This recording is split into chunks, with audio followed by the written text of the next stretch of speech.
This is a podcast from the Bugle. The ankylosaurus trundles forward in the underbrush, seeking food. Wide-eyed tiny primates scuttle up trees, tiny brains incapable of conceiving that in a mere 65 million years they will become Homo erectus, capable of communication and tool use, one step in evolution away from being able to participate in the Gargle. This is the Gargle, the sonic glossy magazine to the Bugle's audio newspaper for a visual world. All of the news, none of the politics, and your guest editors for this week's edition of the magazine are Alison Spittle. Pew, pew, pew, pew. And Joz Norris. Hello. I didn't do any laser gun sounds. I wish I had, actually. I liked them. You should have done. Should I do it now? Should I just do it a bit late? Yeah, please. Pew, pew, pew, pew. Pew, pew, pew, pew. We've got a gunfight happening. Yeah, it is great. I feel ready to start for those of you who are watching on the YouTube, you can see that Joz has definitely brought his A game.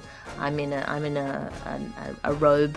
Alison Spittle is in front of a blank wall, and Joz has coordinated himself with his Venetian blinds, which I think is going above and beyond. I got this from an advert. They gave it to me at the end, and it's the nicest thing I've ever owned. I think it's called a Breton. Oh, what was the advertising? It was for a handheld gaming device, and they wanted somebody to look kind of cool. And I used to have a cool friend who owned a Breton, so now I like to imagine that I'm her. Well, I mean that sounds weird.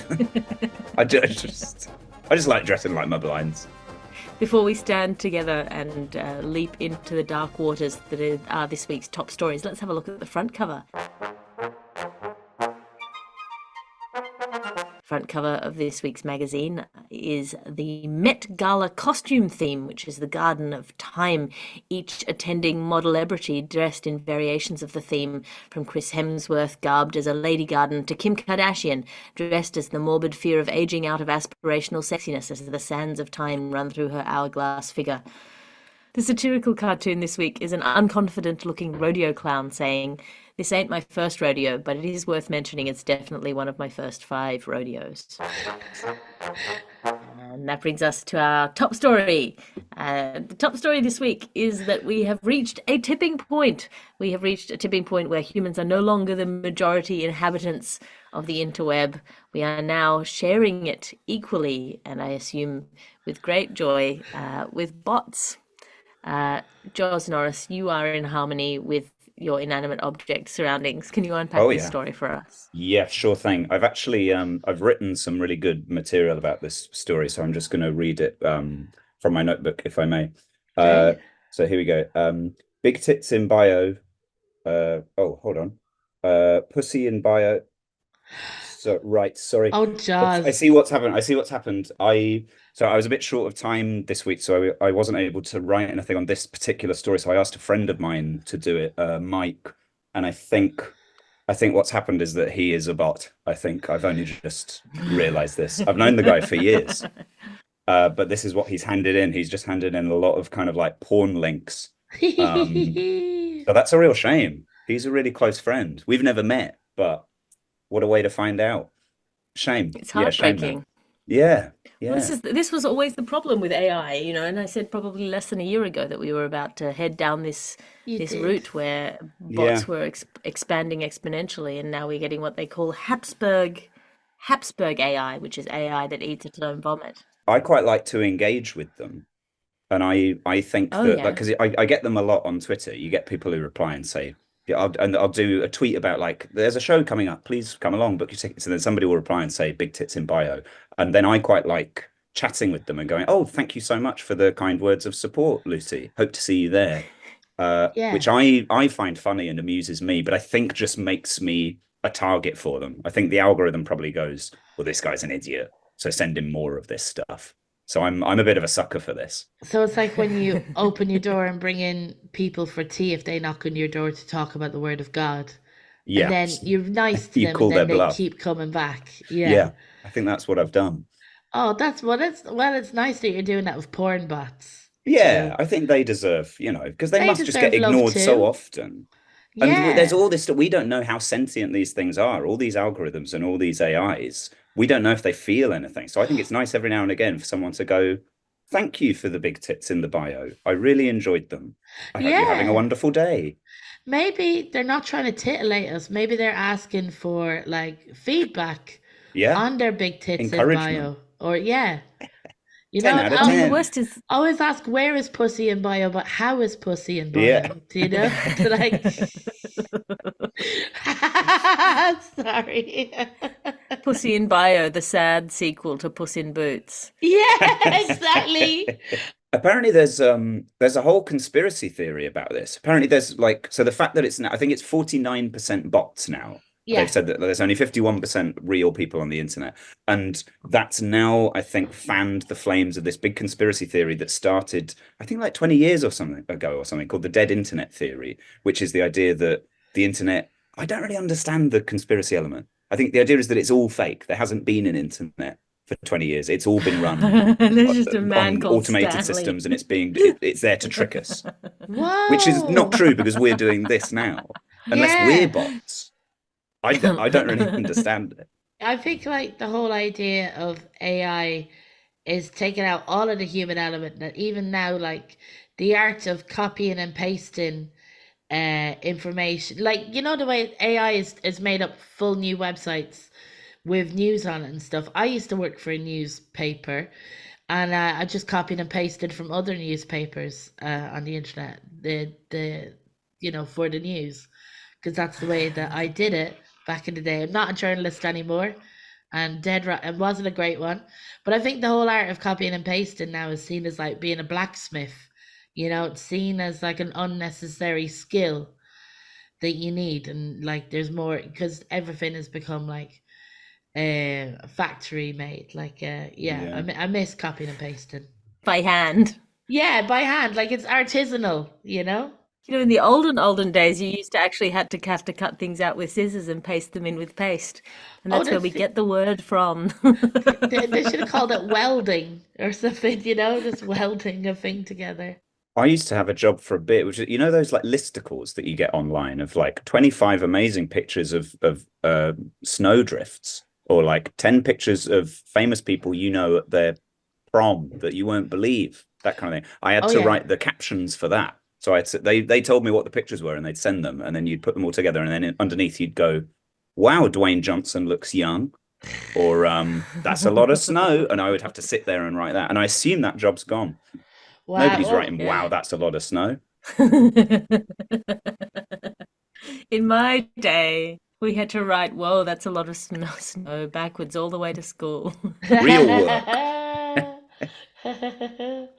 Or what about like 10 of the most harrowing pussy in bios you'll ever see?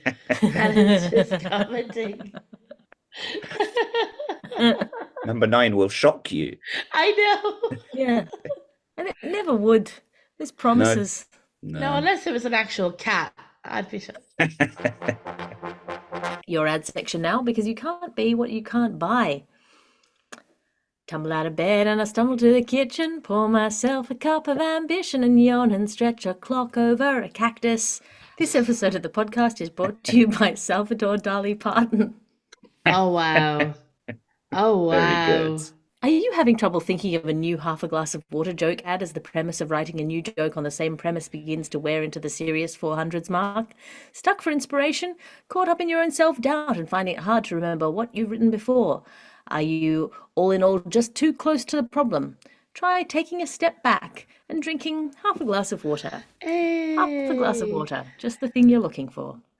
And this episode of the podcast is brought to you by Ageism in the Workplace, the bigotry that sounds like a sex act. And that's your ad section for today.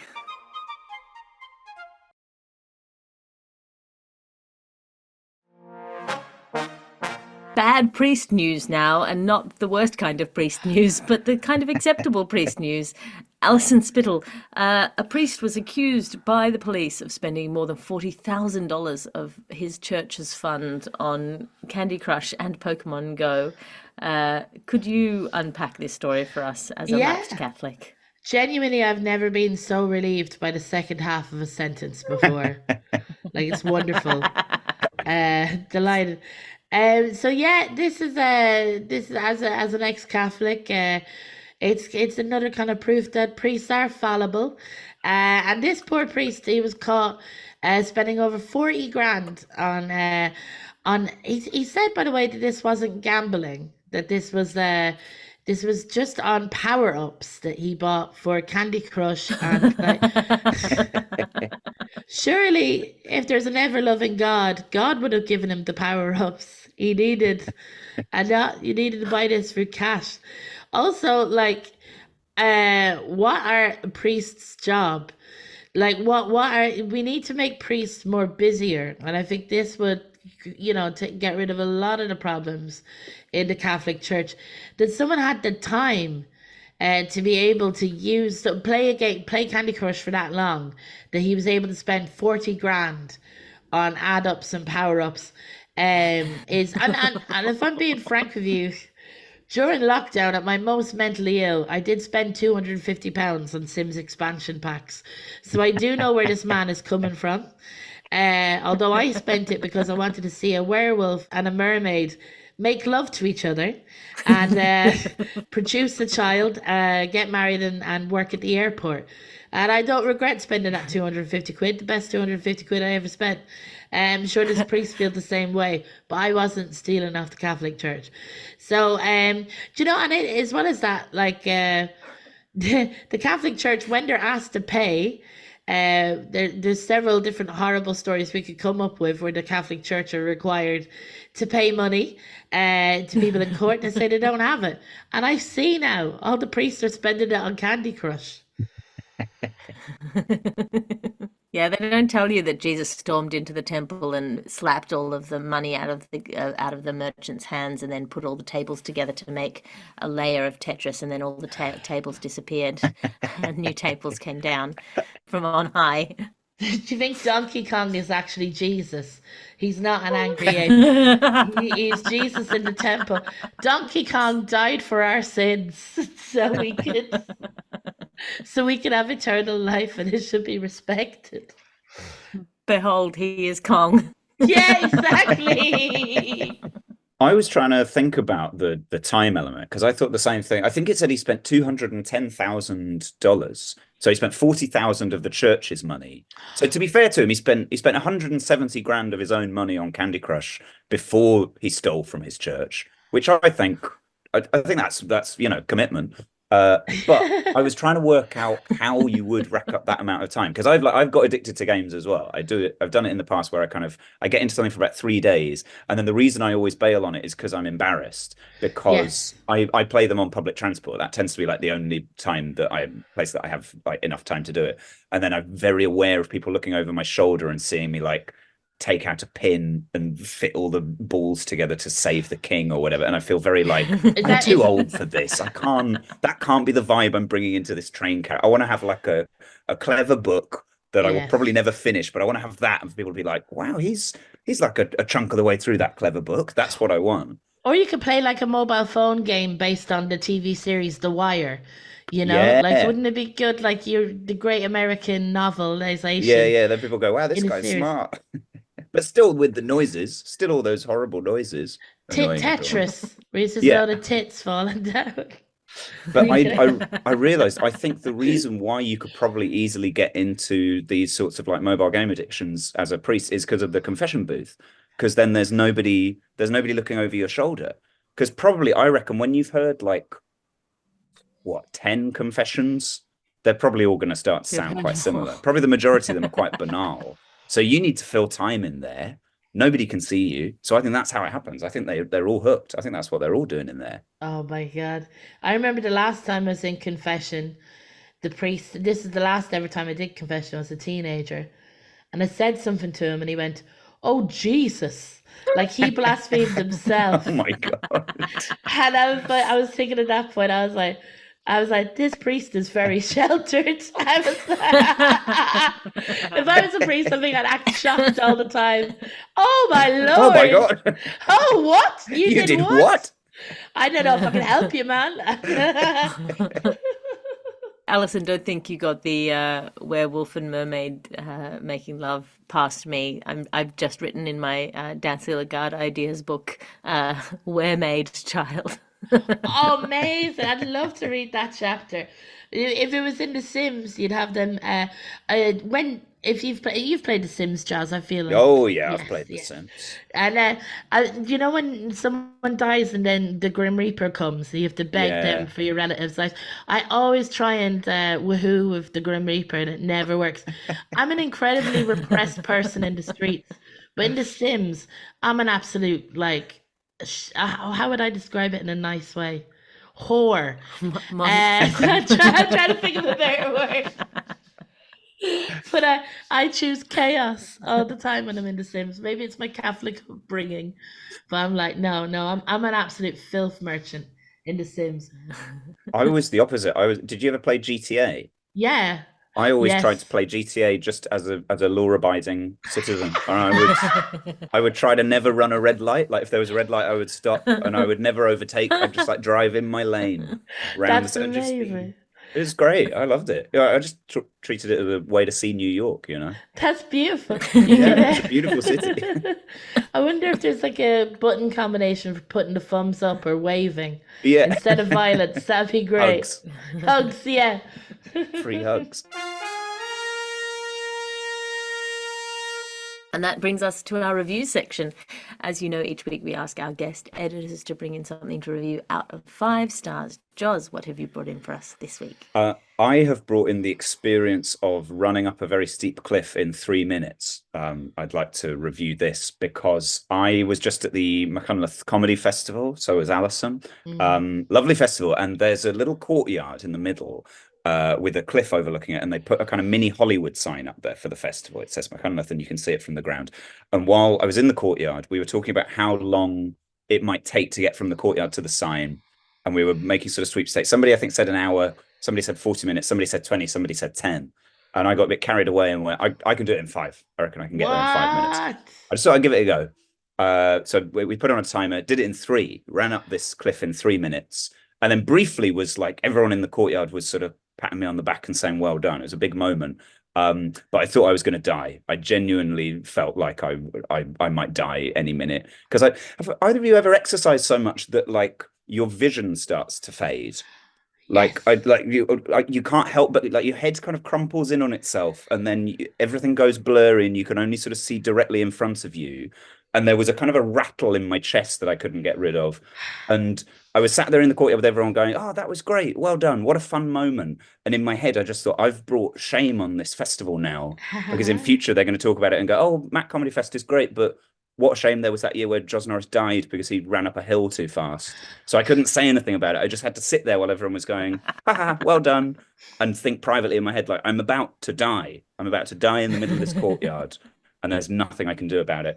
And the reason I wanted to review it is because I think the short-lived glory of doing something stupid and being told well done is not worth 40 minutes of being near death. And I want to warn other people of that. So I think I'll give it 2 out of 5 because it was fun to briefly be a hero.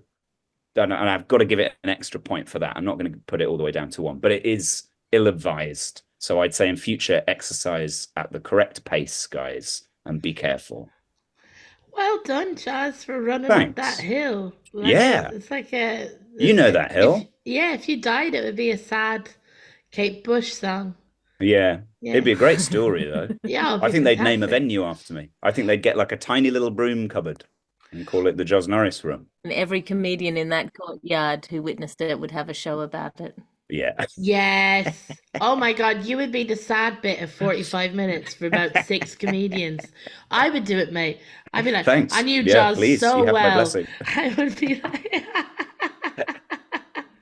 I think, do you ever think about like, I always think about if I die, I don't think I'll achieve anything better than dying in a tragic way and getting a bench named after me or something like that. I think that's my thing in life. That'd be It's nice. like, yeah, a bit of drama to my I've thing. always wanted to fall out of a plane and then fall through a sheet of glass that's falling beneath me. That's how I want to go. Like chuck the pane of glass out of the plane and then jump out afterwards, catch up with it, smash through it feet first, and then, I don't know, land in a barn. But if people are putting in the planning into throwing out that sheet of glass, maybe they could give you a parachute and like, are you being right. murdered? Are you? Yeah, I don't know. By a very There's not really- elaborate. There's not much logic involved. I just want to smash through the thing. Joz, I reckon you should run up that hill again next year and take your chances until it does take you. Not everyone gets the opportunity to choose what hill they die on. Yeah. Very good. Very nice. Yeah. Yes, I like it. Alison, what have you brought in for us this Would you week? believe it? It's another McCunliffe representation here. One of the best comedy festivals to go to. So I did this thing called DJ Battles, which Ivor Graham came up with, and what last year at Edinburgh, it's where comedians pick 3 songs to really get the audience hyped up, right? And you win by getting the audience most hyped up. Last year I brought some innovation to it. I dressed up like a slutty Shrek and did Smash Mouth. And when I say slutty Shrek, I mean I had a green dress that said Shrek Slut written across the front of it, and the swamp written across the back of it, like where my bum is, you know, to go like, and I wore a Shrek hat. So this time I had no costumes, but I wanted gimmicks. So I put myself into toilet roll, made myself into a mummy, did Backstreet's Back. Then we got through to, and then I found these wicker chairs, and I just threw them out onto the crowd and let them crowd surf the chairs instead of myself, you know, health and safety. And then for the last one, we picked Papa Roach Last Resort, and I dressed up in a bin bag that I ripped apart, a cardboard box on my head, and I smashed a can on my head and tore it apart with my bare hands. And yeah, it was good fun. It's good fun. Yeah, I won. Jesus, I've never been to McCullough's, but now it just sounds like a property and human body damage zone. Oh yeah, I've cut my scalp. I've got a little cut on my scalp. If I didn't win, the injury wouldn't be worth it. But oh wait, I'll show you, because we got the video, don't we? I got my trophy. Wow. There she is. Congratulations. MacFest 2024. So I'm very happy and excited about that. But again, like you, Joz, I did dance until I felt injured. Like it's a very dangerous festival. Yeah. Very dangerous. And how many out of 5 stars? 4 out of 5. 4 out of 5. And not giving it 5 out of 5 because there's a pressure now to on June 8th in London, I have to defend my crown, and the pressure is getting to me. Yeah, that's stressful. You don't want that. It's very stressful. I'm very stressed by it all. And that brings us to money dysmorphia news. This is the news that apparently Generation Z is torn between 2 worlds, the world that we live in which costs are skyrocketing, and the world that we see on TikTok with a conspicuous consumption and lavish expenditures bombarding you from every angle. Joz Norris, you're wearing a Breton. Can you tell us about this story?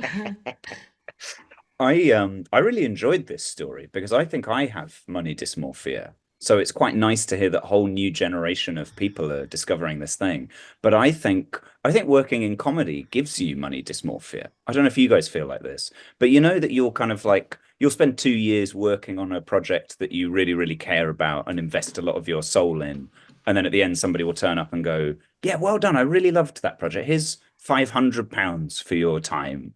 But then one day you'll get a call from somebody that will go, can you come in and read some stuff off a piece of paper into a microphone for 15 minutes and we'll give you 20 grand. Like, it's just, your understanding of like the value of stuff just doesn't exist. And you end up just feeling like, oh, I don't think it has any value. None of this means anything. So yeah, this was the story now that people on Gen Z on TikTok are swiping through things, and they'll go from one video that tells them there's a huge cost of living crisis, you have to save, you need to sort out your finances. And then the next thing will be somebody saying, buy this bag, it's $70. And if you don't buy this bag, then you're a fucking idiot. And that it's all giving them whiplash about what they should do. And one of the things I thought was really interesting about it was it said that all of them are trying to decide between choosing to live in the present or choosing to live in the future. Yes. You can either say, I'm being told that things are really bad in the future, so I might as well enjoy now and spend what I have. And there's the other people who say, well, I'm being told things are going to get really bad, so I'm going to prepare for the future and plan it. And I thought it's a very it's a very binary decision to have to choose to do the present or the future. Why are they so focused on those things? But then I realized it's because they're all under 27, so they haven't yet got to the stage of life where you mostly just spend your time thinking about the past and meeting up with people and kind of just describing things that you once did to each other and be like, oh, do you remember when we did that? That was great. We should do that again. And then you never do, but next time you'll talk about it again. So I think they're yet to discover that actually the best place to live is just kind of either regretting or enjoying again for a second time the things that you once did. It's environmentally friendly and it is the best form of entertainment, recycling stories. Yeah, it's good, clean fun. They should try it. When they get to 30, they'll all realize that they don't need to stress about it so much. And just hopefully they'll still have some savings by that time. Well, I mean, this is why I'm announcing my new TikTok channel, which is bougie prepper gear. So you get to buy like a bedazzled can opener for the apocalypse. That's a nice idea. They'll love that. That's all their interests in one. It is. I don't have a pension plan, but I do have like 6 cans of sardines ready for a protein source. That is my kind of thing, and battery packs. But I've no financial kind of. I do feel like money won't exist in a couple of years, and in a couple of years. Yeah, wow. Like, I've been around like you and the Bitcoin bros. Yeah. I do this festival each year called Kilconomics, where it's like economists and comedians combined together, and I've been doing it I think for about 8 years, and I know nothing more about money. And these are like some of the best minds in the world, like the Yanis Varoufakis, the former Greek finance minister. Guy. Yeah, I called shotgun on him, getting a lift back to an airport once, and he had to sit in the back. And it was, he may be better than me, but I do have a wider That's the economics of supply and demand. It was. I was like, if I go in the back, man, everyone's going to get squashed. I need to go up front. He's got a skinnier arse than me. And that's, yeah. So, like, I just don't, like, I'm around these people who talk about money as if it's important. But the longer I'm around them, the more I'm like, I don't know if it's a real thing or not. Money doesn't seem real. Have you got any Bitcoin? No. What have I got? That's the nearest. I got a Beanie Baby. Oh yeah. Frog one from really? 20 years ago. Florrie. Oh my god. Although the arse is ripped out of her, not due to like me or anything, just the way that like the legs bent, and her eye is all. She looks quite messed up, Florrie. She looks like a little Frankenstein frog Beanie Baby. Destroyed. How much do you reckon she's worth? Now. Yeah. Oh, I don't know. Does missing limbs help with the kind of price? Yeah, I reckon so. It's like character, isn't it? Put her in a Shrek slut t-shirt. I'm wearing a t-shirt with Shrek on it at the moment. I'm a big big Shrek head. Some people are Disney adults. I'm a Shrekophile. Like I'm big into Shrek. Speaking of Disney adults, that brings us to our final story of this week's episode, which is that apparently there is a new trend among Disney adults who have the privilege of being able to work from home, deciding to instead work from Disney. Alison Spittle, you'd know the happiest place on earth if you went there. Can you unpack this story for us? So, like, what I love about this story is there's nothing that kind of goes with Disney ethos more than the neoliberalism kind of attitude towards working hours. Mickey wants your time. He wants all of your resources, and he will get. So basically, there is throughout lockdown, I have to admit, I was a big consumer of online content about Disneyland or fairgrounds in general. Like there is a whole economy now of people that like there are food bloggers for Disney, specifically for Disney. I'm in this soup sharing WhatsApp group. There's a person who goes on Disney cruises every year. I know what kind of soups they're serving on Disney cruises. Loads, like great choices and everything. So it's a whole economy. So what they've done is they've created workspaces. Is that the part of your brain that could be used for economics is being used for soup lists at Disney? Yeah.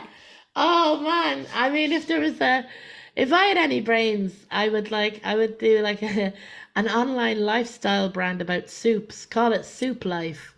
You know, talk about stocks. The only stocks and shares I'm interested in is chicken and sharing soup. And it's beautiful. Um, but like, yeah, so it's a whole economy based on Disney content.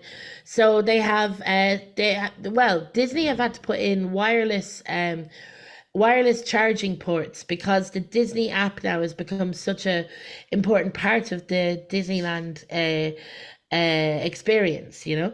And there are bloggers that work especially for Disney, so they've given them desks in cafes so they don't take up any of the tables for like families and stuff like that. And it's just kind of Disney acknowledging that there is a whole economy based on their kind of output. So yeah, I mean, in lockdown, my favorite thing was to look up Disney mascots that smoked. So just people in massive like goofy costumes with a goofy head beside them smoking a cigarette. Like that is my specialist thing. That I see they're on their break for it. They're not doing it like into the faces of the kids. Children with the head on. Right. That'd be I see. a That's what I was special picturing. experience, isn't it? It's like there's a Tumblr page dedicated to Furbies smoking, where people put cigarettes into Furbies' mouths. And I love that as well. Anyway, enough about me. Back to Disney. Back to Walt. It's a cool news story, and I'm happy that Disney are making stuff easier because Disney have a weird relationship with their Disney adults. Like they don't like to acknowledge. You're not allowed to throw remains of relatives now around Disneyland. They had to put in rules where... To be fair, that's because it was knee-deep in ashes. Yeah, it was. People go for Just Space children Mountain. frolicking and like getting ashes poured on their head by weeping relatives. Were people doing that? People were going into Disney World to scatter remains. Yes, they were. What? Yeah. I know some people who got married there, but I didn't realize that it had extended to the grave. What do you think the confetti was? That was someone's aunt. That was someone's aunt. It's a Are people circle of born life. there? I mean, there could be. I mean, I'm sure they have facilities for... I bet you 10 quid some people have been born in Disneyland. Give me 2 seconds, I'll Google it. A few babies have been born inside the park, with the first reported in 1979. So there's someone who's going to hit 50 years old soon, and they've been born in Disneyland. I hope they've never left. I hope they're still there. Oh, that would be nightmarish. You're just living on Mickey-shaped waffles for sustenance. Bumming cigarettes off Goofy. Just like, you're in a prison. You're in a prison. A woman who gave birth on rock and roll roller coaster. On the roller coaster? I mean, that's dangerous. What? Why was she allowed on? Giving birth is a roller coaster. Yeah, I think Ronan Keating once said it, one of our great poets, life is a roller coaster. And the umbilical cord, it must be like a safety mechanism. Yeah, I guess so. Like it would be fun. That would be horrific. I think it's great that there's this move these days to like let people shape their own working life. So, you know, if somebody wants to work from home, then they can. If somebody wants to work from Disney World, that they can. And I think that's great. And it's sort of one of the positives that have come post-COVID. But I feel sad now at the idea that there's all these people working from home from Disney World, and that doesn't apply to everybody who's there. There are people who have to work in Disney World who can't work from home. So I think there should be initiatives now that let the mascots work from home. I think that has to be the next kind of act of kindness, because they're busy, they get tired. And I think there ought to be a movement where people kind of queue up, and then when you get to the front, what you're allowed is you get to email Woody and Buzz, and they'll kind of action it later in the day. Or maybe if you pay for like a premium pass, you can do a kind of a Zoom call where the internet connection drops out quite a bit. But they're there, they're sort of, their head fills the screen. So I think that'd be nice. That'd be amazing. I don't think I'd like Woody as a boss. I feel like he'd be a whip cracker kind of thing. Who would you like as a boss? I reckon probably Jafar. I think Jafar has the sort of the gravitas to be a good boss, but I think he's camp enough that he'd be sort of like, he'd be quite fun about it. Well, he's also got that thing that the best eminence greasers have, the powers behind the throne, which is that you get the feeling that actually he was doing all the real work. Yeah. You're telling me that the Sultan wasn't putting the work in. That someone who was born into that job wasn't working properly. Actually, you know what? Jafar was dead right. You're correct. What did he do again? I'm what on was Team, the bad Team stuff? Jafar. Yeah. I mean, luring Aladdin into the Cave of Wonders and then slamming the door on him, leaving him there for all eternity. Look, we've all had bad days, Alice. Yeah, he was stressed. He was stressed. To be fair, Aladdin is a bad employee. I always think the best thing about working for myself is that I can be a bad boss and a bad employee. But that brings us to the end of this week's episode of The Gargle. I'm flipping through the ad section at the back. Alison, have you got anything to plug? Yeah, the soup tour is coming to a halt. The dregs of soup is coming. This week I'm going to be in Guildford on Saturday. I'm going to be in Norwich on Sunday. Later on in the month I'm going to be in Liverpool. And then Southampton. Wells Festival is happening this month. Kilkenny Cat Laughs Festival is happening. And on Friday, if you're listening to it today, I am hosting not a Eurovision thing, but it's a song contest in Ireland with different comedians doing it, and I'm going to be hosting it in Vicar Street. So come along to that. It's called the Bureau Exchange, and it's going to be good crack. And that's it.